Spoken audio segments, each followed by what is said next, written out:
This is the Journal coming to you live from DW here in Berlin. I'm Richard. Thanks for joining us. Coming up, tension in eastern Ukraine ahead of Sunday's disputed referendum on breaking away from Kiev. Angela Merkel and François Hollande warn Russia it must do more to de-escalate the crisis. And a peace deal in South Sudan with hostilities to end within 24 hours, but will it hold?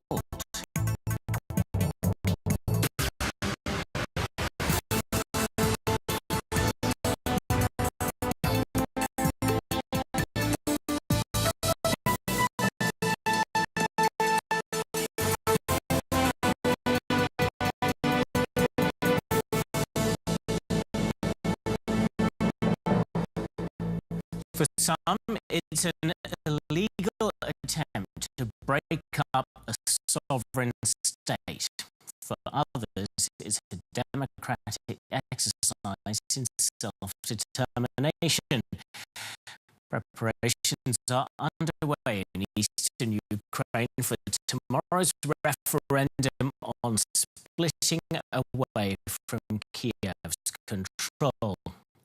And it appears it will be going ahead, despite condemnation from the West and an appeal for delay from Moscow. Ukraine's interim president has warned the region voters that they would be taking a step into the abyss if they back the separatists. And there are serious doubts over how the vote is being organised.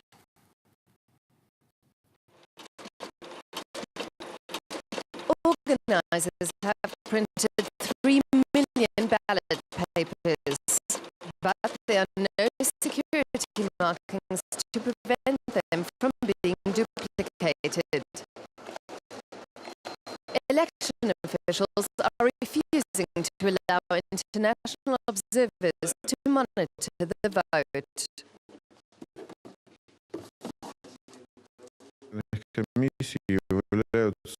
The Election Commission is made up of volunteers, ordinary people who aren't being paid.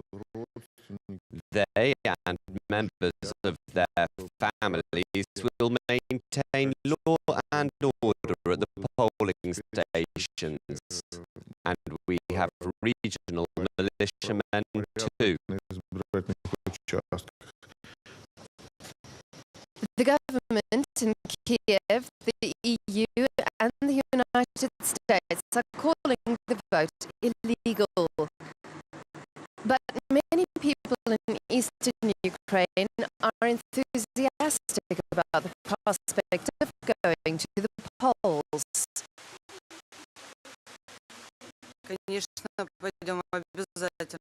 Of course we'll be taking part.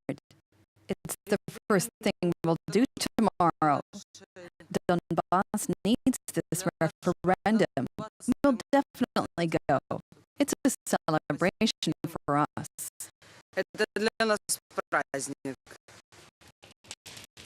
Further south in Mariupol, tensions are high after Friday's deadly violence. The government in Kiev claims 20 separatists and 1 Ukrainian soldier died when pro-Russian separatists attacked a police station. Residents fear there's more violence to come. To be honest, we can expect anything now. Of course, we are hoping for a peaceful outcome. It's scary to see this.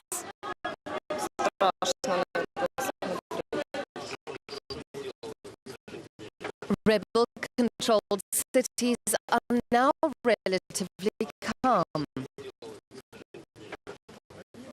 But Sunday's vote is likely to escalate tensions again.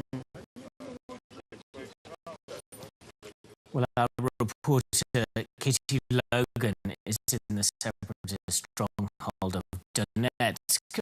I asked her what we can expect tomorrow as that referendum takes place. Well, the head of the election commission here at the Donetsk People's Republic says he expects a 75% turnout. But you've got to remember that separatists only occupy government buildings in a number of towns.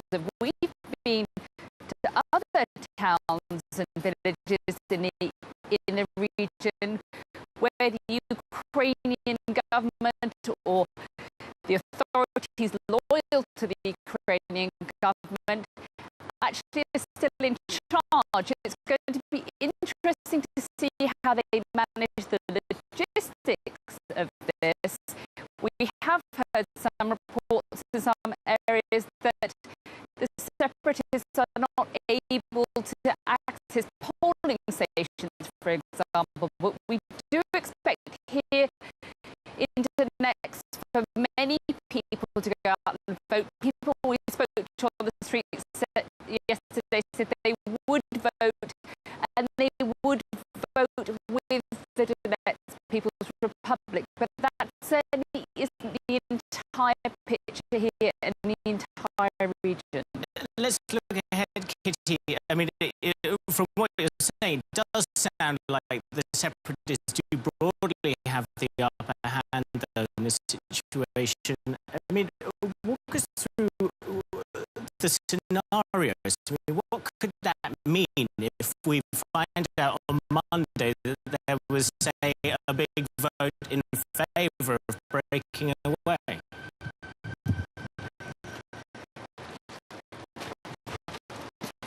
Well, let's see what they could do in practical terms.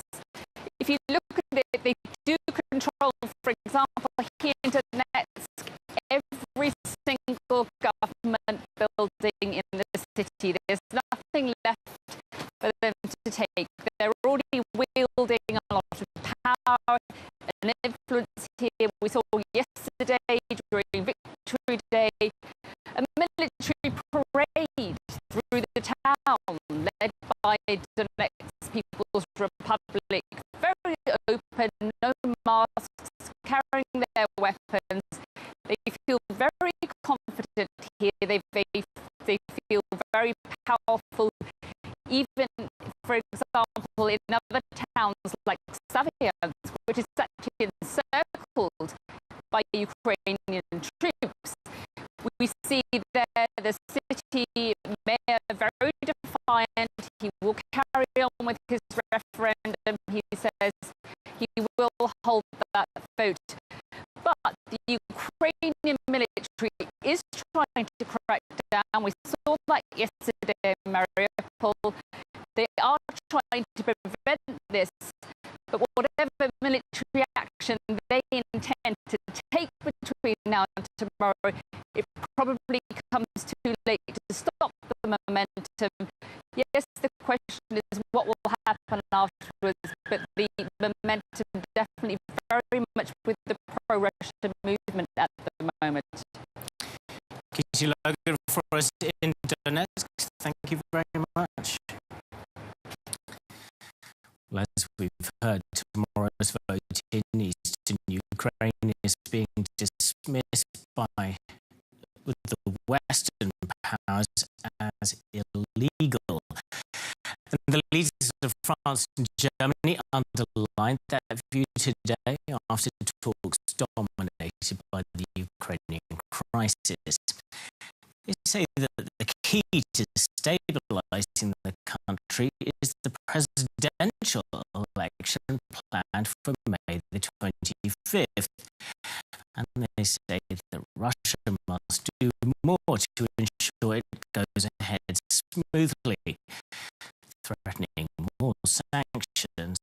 against Russia if it is disrupted. More on that in a moment after this report. German Chancellor Angela Merkel and French President François Hollande covered a lot of ground in their 2 days of talks in the Baltic city of Stralsund. But it was the Ukraine crisis that dominated the agenda. At their final press conference, they made a point of stressing their agreement on what needs to happen in Ukraine.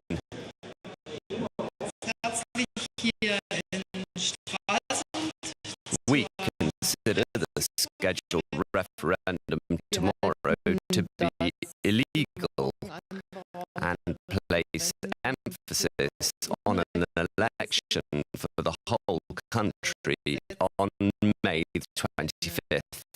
In der gesamten Ukraine stattfindende Wahl am 25. President Hollande reiterated the importance of free and fair elections. Notre objectif, Our goal, notre exigence, our demand is that there will be a presidential election on May the 25th. That is indisputable. qu'elle puisse se tenir